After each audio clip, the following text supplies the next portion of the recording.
Dieu Tout-Puissant dit: Satan contrôle les pensées des hommes par la gloire et le gain, jusqu'à ce qu'il ne pense plus qu'à cela et rien d'autre. Il lutte pour la gloire et le gain, endure des difficultés, supporte l'humiliation pour la gloire et le gain, sacrifie tout ce qu'ils ont pour la gloire et le gain. Et leurs jugements et leurs décisions ne sont que pour la gloire et le gain.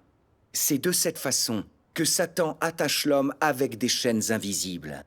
De lourdes chaînes qu'ils n'ont ni la force ni le courage de retirer pour enfin s'en libérer.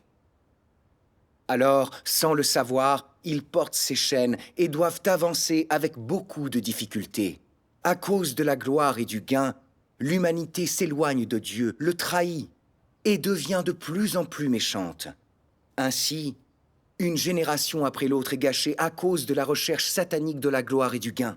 Si l'on regarde maintenant les actions de Satan, ses sombres motivations ne sont-elles pas abominables ?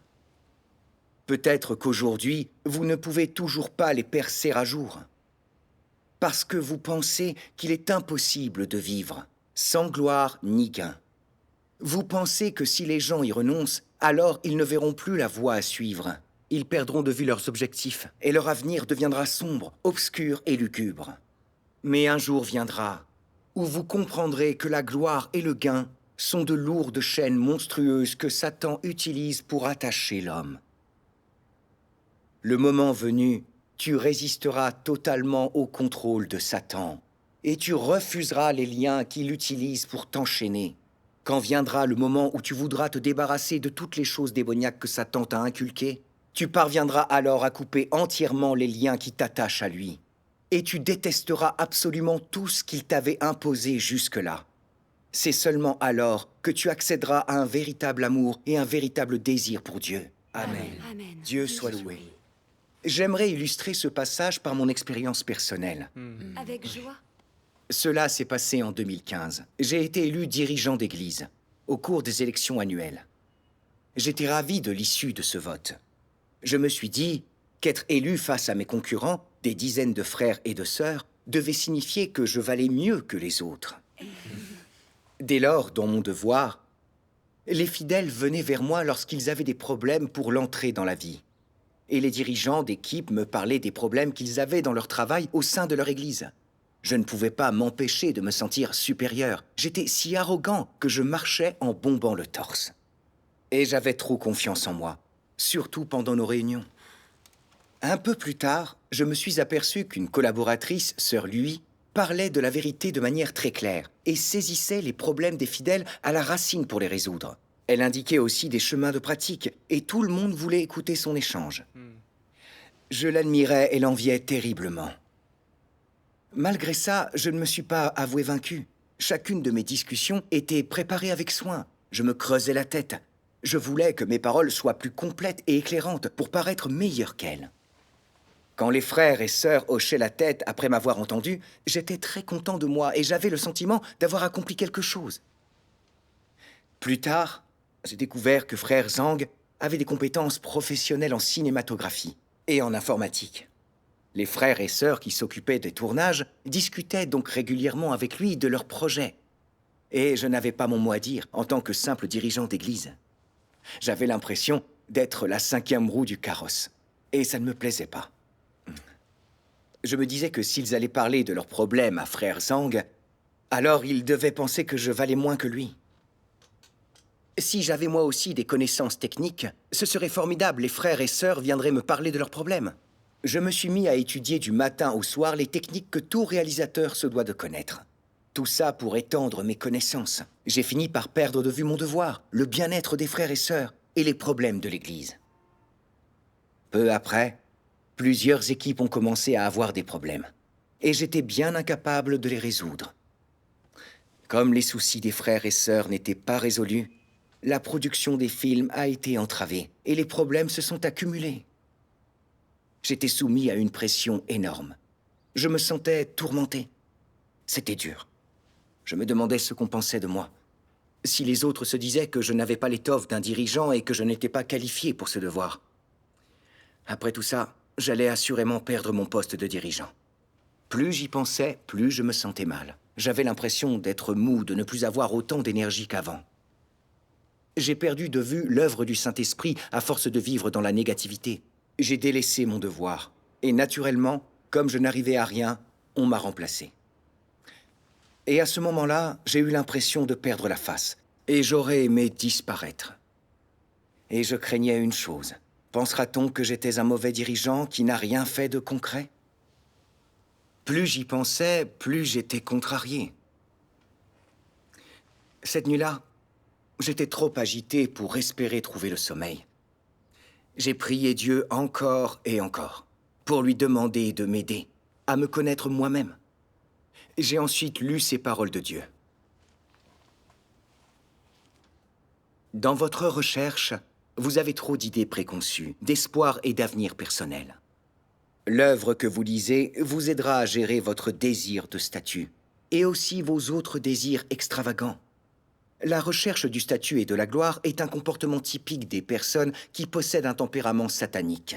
Ces choses existent dans le cœur des gens uniquement à cause du poison de Satan qui corrompt toujours leurs pensées. Et ils resteront toujours incapables de se débarrasser de ces tentations de Satan. Ils vivent au milieu du péché, mais ne croient pas que ce soit le péché.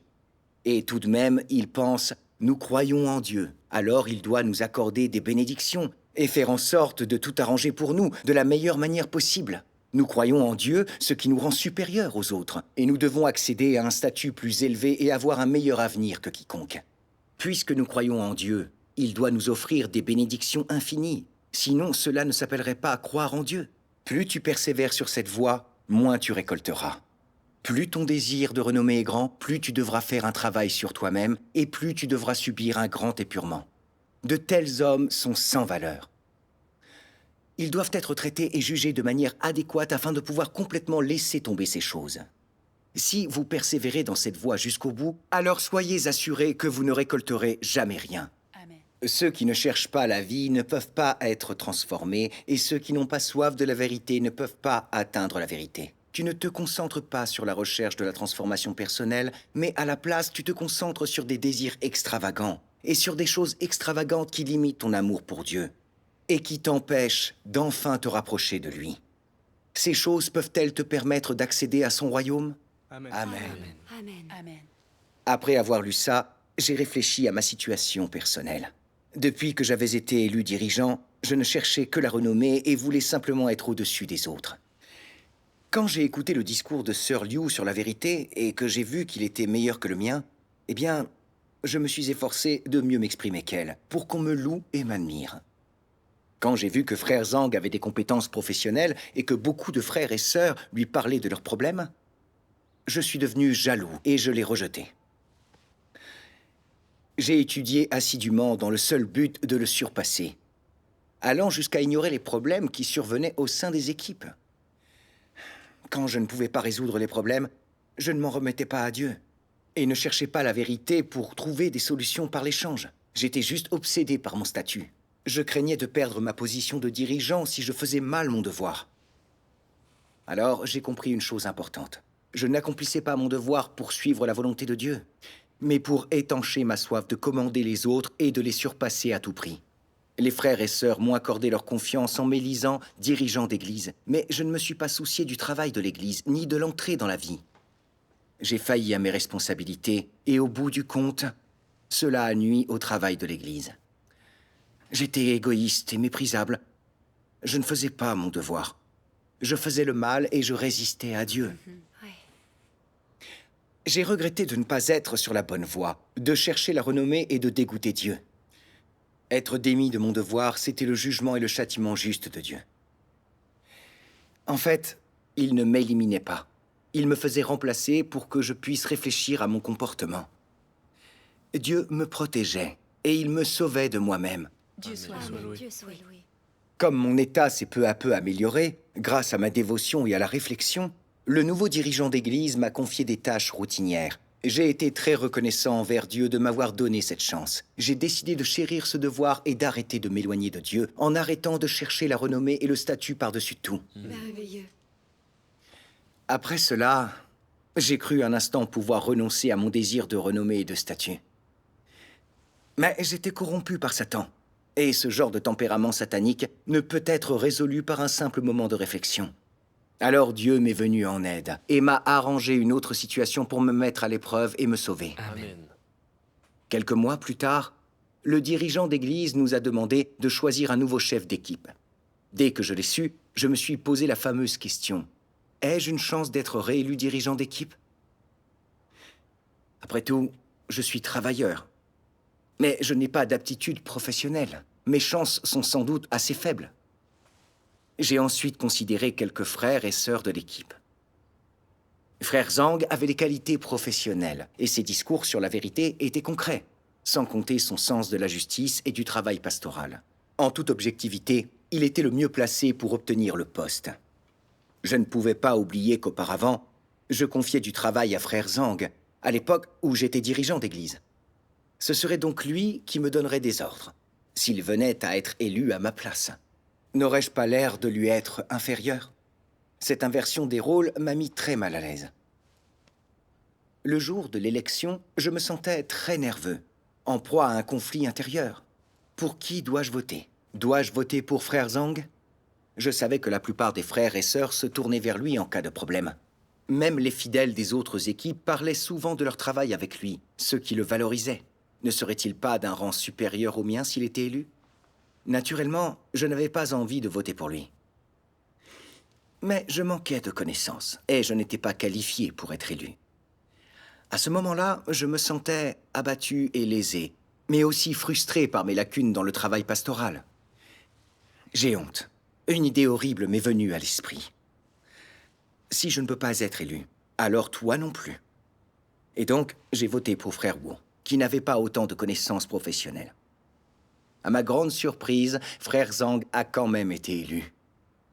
J'étais contrarié par ce résultat, mais très vite, j'ai senti au fond de mon cœur que ce que j'avais fait était indigne de moi, que j'avais honte de mes agissements. Ensuite, j'ai lu ces paroles de Dieu. Si lorsque l'on voit quelqu'un qui est meilleur que soi, on invente une rumeur à son sujet, qu'on tente de le rabaisser, ou qu'on emploie des moyens peu scrupuleux afin que les autres n'en aient pas une haute opinion, de telle sorte que personne ne puisse profiter de ce qu'on a échoué à obtenir, alors on a un tempérament corrompu d'arrogance, mais aussi de suffisance, de fourberie, de tromperie et de sournoiserie. De telles personnes ne reculent devant rien pour atteindre leurs objectifs.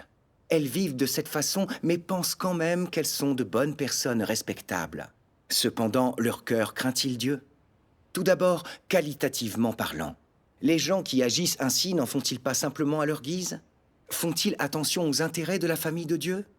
Ils ne pensent qu'à leurs propres sentiments et veulent seulement atteindre leurs objectifs, peu importe la perte subie par l'œuvre de la famille de Dieu.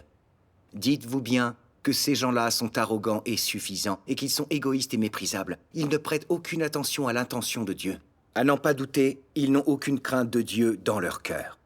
C'est pourquoi ils font ce qu'ils veulent et agissent en libertins, sans ressentir aucune culpabilité, aucune inquiétude, aucune appréhension ni préoccupation, et sans jamais prendre en compte les conséquences de leurs actes. Ils ne craignent pas Dieu, se croient importants et considèrent chaque aspect d'eux-mêmes comme étant plus élevé que Dieu et que la vérité. Dans le cœur de ces gens, Dieu n'est pas digne d'être mentionné et il devient insignifiant. De toute évidence, Dieu n'a aucune place dans leur cœur. Ceux-là qui n'ont pas Dieu dans leur cœur et qui ne vénèrent pas Dieu, peuvent-ils accéder à la vérité? Non, Possible. Et donc, quand ils s'affairent gaiement pour être toujours occupés et dépenser toute leur énergie ainsi, que font-ils vraiment? Ces gens-là prétendent même avoir tout abandonné pour se consacrer à Dieu et disent avoir beaucoup souffert pour lui. Mais en réalité, les principes et les objectifs qui les animent servent leur intérêt personnel. Et ce sont ces intérêts qu'ils essaient simplement de protéger autant que possible. Selon vous, ces personnes sont-elles mauvaises? Bien sûr. Selon vous, quel genre d'individus sont ceux qui ne vénèrent pas Dieu? Sont-ils arrogants? Sont-ils l'incarnation de Satan? Quel genre d'être ne vénère pas Dieu? Hormis tous les animaux, on y retrouve Satan, les démons, l'archange lui-même et tous ceux qui luttent contre Dieu. Amen. Amen. Je me suis senti absolument dépité. J'ai repensé à mes actions, à ce que j'avais fait pendant l'élection, et j'ai eu honte de moi. J'ai voté par intérêt personnel, par désir de statut et d'un peu de prestige, sans accepter l'examen de Dieu et sans aucune révérence pour lui. Je savais que frère Zhang était doué, que ses discussions sur la vérité étaient concrètes et que son élection servirait l'entrée dans la vie de tout le monde et le travail que nous effectuons dans l'Église. Mais j'étais jaloux. Je craignais qu'il se retrouve au-dessus de moi, alors je n'ai pas voté pour lui. J'avais obéi au principe du grand dragon rouge. Si l'autocratie échoue, que la démocratie échoue aussi. Quand il n'accède pas au pouvoir, le grand dragon rouge s'arrange pour que personne d'autre n'y ait accès. Oui. En cas de besoin, il est prêt à détruire ses concurrents. N'avais-je pas fait la même chose? Si je ne pouvais pas être élu, alors frère Zhang ne le serait pas.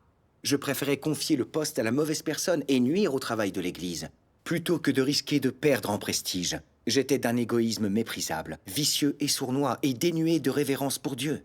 Oui. J'avais entendu de nombreuses vérités exprimées par Dieu, et il se montrait bon envers moi en me donnant cette chance.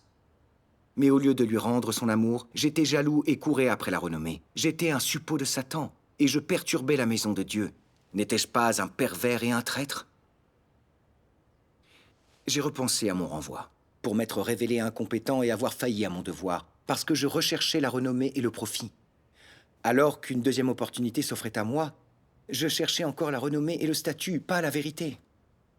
Et si je continuais comme ça, je serais rejeté et éliminé par Dieu. Oui. J'ai ensuite lu ces paroles de Dieu. Vous ne savez pas quelle est votre place, mais vous persistez à vous battre quand même les uns contre les autres dans le fumier. Que peut vous apporter une telle lutte? Si vous me révériez vraiment dans votre cœur, comment pourriez-vous continuer à vous battre les uns contre les autres dans mon dos? Peu importe ton statut, ne restes-tu pas un vulgaire vermisseau qui s'agite dans du fumier? Pourras-tu te faire pousser des ailes et devenir une colombe volant dans le ciel? Pourquoi Dieu dit-il que les hommes sont des vers? À ses yeux et par sa main, ces humains corrompus ont bel et bien été créés. Cependant, assume-t-il les responsabilités et les devoirs qui incombent aux êtres créés? Même si beaucoup de gens s'acquittent de leurs devoirs, leur performance est-elle satisfaisante? Rien de ce à quoi ils pensent toute la journée n'a de rapport avec la vérité, ni avec le fait de suivre le chemin de Dieu. Ils passent toute la journée à s'empiffrer et n'accordent d'attention à rien. S'il peut leur arriver de faire quelque chose, leurs actions ne font qu'interrompre et déranger les autres. Ils font leur propre éloge sans jamais rien faire qui soit profitable ni aux autres ni à la maison de Dieu. Leur esprit se focalise sur ces choses, rechercher tout ce qui est bon pour leur chair, rechercher le statut et la renommée, comment se fondre dans certains groupes de personnes. Gagner en crédibilité et en réputation. Ils mangent ce que Dieu leur accorde, jouissent de tout ce qu'il met à leur disposition, mais sans faire leur devoir. Pensez-vous que Dieu pourrait aimer de tels individus? Et par-dessus tout, ceux qui sont des vers sont inutiles, ils ne ressentent aucune honte. Et aux yeux de Dieu, ils n'ont aucune valeur. Pourquoi dis-je que ces individus n'ont aucune valeur? Dieu t'a créé, et il t'a donné la vie. Et pourtant tu ne peux pas t'acquitter de ton devoir, alors qu'il est bien maigre. À ses yeux, tu n'es qu'un bon à rien. Et il ne sert à rien que tu sois en vie. De tels individus ne sont-ils pas des vers?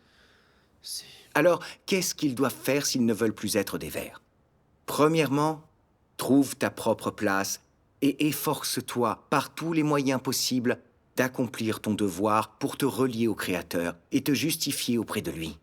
Ensuite, réfléchis à comment faire preuve de loyauté en accomplissant ton devoir. Ne sois pas superficiel. Tu dois plutôt choisir d'y mettre tout ton cœur. Tu ne dois pas jouer avec le Créateur, mais être capable de te soumettre à lui et d'agir comme Dieu l'exige. Amen. Amen. En repensant aux paroles de Dieu, j'ai été saisi d'une grande tristesse. Je l'ai compris, Dieu considérait ma soif de renommée et de profit comme quelque chose de sale et vil. Dieu est bon. Il m'offrait une nouvelle chance de faire mon devoir dans sa maison. Mais je ne remplissais pas mes obligations. À la place, je ne songeais qu'à ma renommée et mon statut, allant même jusqu'à perturber les projets menés au sein de la maison de Dieu. Je jouais le rôle de Satan. Oui. C'était si dégoûtant et méprisant envers Dieu. Dieu dit, « Peu importe ton statut, ne restes-tu pas un vulgaire vermisseau dans du fumier ?» Oui, je suis un être créé. corrompu, sans valeur. Alors je n'aurais pas pu changer ce que je suis, même en obtenant finalement une position prestigieuse. Ouais. Oui. Je ne pouvais même pas bien faire mon devoir. Je ne pensais qu'à la satisfaction d'être admiré. Où était ma conscience et ma raison? Quelle valeur avait ma vie? N'étais-je pas un misérable vermisseau? Après avoir compris ma nature, grâce à ce que m'ont révélé les paroles de Dieu, je me suis haï. J'ai voulu renoncer à la chair et pratiquer la vérité. Amen. Amen. Plus tard, je suis allé voir Frère Zhang pour lui parler de ma corruption et lui révéler mon attitude et mes actes ignobles pendant l'élection. À ma surprise, il ne m'a pas du tout pris de haut, mais il m'a parlé en retour de sa propre expérience. Il voulait m'aider. Après cet échange, le mur qui nous séparait s'est écroulé et je me suis senti à l'aise et libéré. Amen. Dieu soit loué. À partir de là, devant une difficulté ou quand je ne comprenais pas quelque chose, je me tournais désormais vers Frère Zhang, qui me répondait toujours avec une patience infinie. Au bout d'un moment, j'avais commencé à en apprendre beaucoup à ses côtés. Ayant entrepris de pratiquer la vérité, je me sentais bien, en paix avec moi-même, satisfait d'accomplir mon devoir, ce qui m'a rapproché de Dieu. Dieu soit loué. Dieu soit loué. Grâce à cela, j'ai pu de nouveau échapper aux chaînes de la renommée et du statut. Et j'ai goûté au salut concret de Dieu. Amen. Dieu soit loué. C'est en octobre 2017 qu'a eu lieu l'élection annuelle de l'Église. Et les frères et sœurs m'ont recommandé comme candidat. J'étais troublé. Je ne pouvais m'empêcher d'y repenser. 2 ans plus tôt, j'avais été démis de mes fonctions, parce que je n'étais pas un bon dirigeant. Mais j'ai entendu dire que certains frères et sœurs avaient une bonne opinion de moi. Ils disaient que mes conseils étaient plus concrets et que j'avais changé. Alors peut-être bien que j'avais une chance d'être élu. J'ai vite compris ce qui m'arrivait. Je cherchais encore la renommée et le statut. Et je me suis rappelé à quel point il était douloureux d'être enchaîné par ces choses. Au fond de moi, je savais que je devais y renoncer. C'est vrai. Renoncer à la chair afin de pratiquer la vérité. Dès lors, j'ai pensé à ces paroles. Une fois que tu auras renoncé au prestige et au statut, tu ne seras plus contraint ni trompé par des idées et des points de vue sataniques. Tu seras libéré, de plus en plus à l'aise. Et enfin, tu goûteras à la liberté. Quand viendra le jour où tu seras libre, tu te rendras compte que les choses auxquelles tu as renoncé n'étaient finalement que des embrouillamini, et que seules les choses que tu as vraiment obtenues comptent. Tu verras que ce sont les plus précieuses et les plus dignes d'être chéries. Amen. Amen. Ces choses qui te plaisaient, tous les plaisirs matériels, la gloire, la fortune et le statut, la réputation et l'estime des autres perdront leur valeur. Ces choses-là t'ont fait beaucoup souffrir et tu n'en voudras plus. Tu ne voudras plus de ces choses, même offertes. Tu les rejetteras du plus profond de ton cœur. Dieu soit Amen. loué. Dieu soit loué. Mon cœur s'est senti plus léger. J'ai compris que chercher la renommée n'était que vanité. Que comprendre et pratiquer la vérité et accomplir mon devoir était tout ce qui comptait. Dieu soit loué. Dieu soit loué. Si j'ai participé à l'élection, ce n'était pas par attrait de la renommée. Je voulais prendre mes responsabilités en prenant part au processus. Je devais renoncer à mes désirs insensés de renommée et de statut, et voter intelligemment, en accord avec la vérité. Voilà qui servirait la maison de Dieu. Amen. Si j'étais choisi comme dirigeant, je devrais bien faire mon devoir. Si je ne l'étais pas, je ne blâmerais pas Dieu, et je continuerais à m'investir un maximum pour honorer mon devoir. J'ai compris ce que je devais faire à propos de l'élection. Et alors, à ma grande surprise, j'ai été élu dirigeant. Merveilleux. Oui. Dieu soit loué. Face à ce résultat, je ne m'en suis pas réjoui comme avant, à l'époque où je pensais que je valais mieux que les autres. Au lieu de ça, j'ai senti que c'était ma responsabilité, et que désormais, je devais chercher la vérité et bien faire mon devoir, Amen. pour mériter l'amour et le salut de Dieu. Oui. Dieu soit Dieu loué. soit Oui. loué. Alors, pendant 3 années, le jugement et le châtiment de Dieu m'ont montré le mal que la renommée et le statut m'avaient fait. Et j'ai résolu de chercher la vérité. Même si parfois, il m'arrive encore de faire montre de ce tempérament corrompu.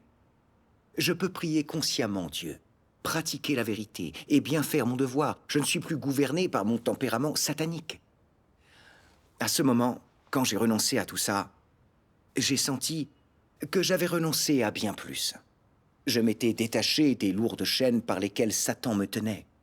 Je me suis senti détendu et libre. Amen. Dieu soit loué. Formidable. Merci. Merci. Ça me vaut Merci beaucoup. beaucoup. Pour cette histoire. Je suis très merci. Merci. Merci beaucoup.